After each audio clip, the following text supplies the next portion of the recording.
Clarendon is one of the oldest towns in the Panhandle. It was founded by a Methodist minister, Reverend Carhart, who saw it as a religious and educational center. The original settlement now is at the bottom of Lake Greenbelt, but it had quite a reputation. Clarendon was a town that was noted for being a place for the saints, and so therefore it got the name by the cowboys and those around it as Saints Roost. In fact, walking around Clarendon these days, it's hard not to see a church. The Episcopalians claim the Church of St. John the Baptist is the oldest church continuously in use in the Texas Panhandle. And also here in the Texas Panhandle, St. Mary's was the first Catholic church. Folks had observed Mass in homes before its construction in 1892.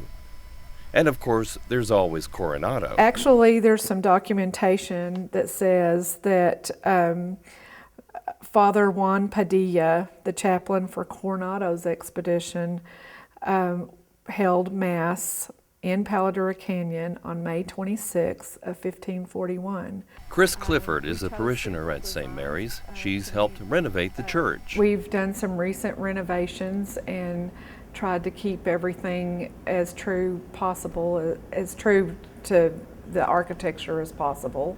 A little more than a century ago, Catholics didn't always find it easy in this largely Protestant country. The Catholic Church in America struggled throughout most of the 19th century to gain acceptance, or at least tolerance.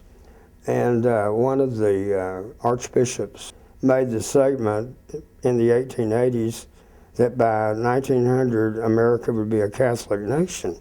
Well, you can imagine the stir that caused. Well, it didn't happen.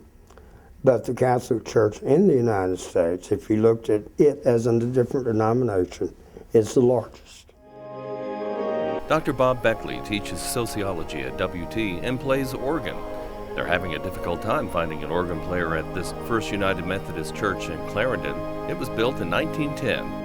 Also in 1910, the conference was split and became two conferences, and it became Northwest Texas Conference and the Central Texas Conference. And that was the beginning of being involved with the Methodist Church as a whole. Cowboys once complained there were no saloons in Saints Roost, but a Methodist minister's vision has endured today in a town populated with a saintly spirit.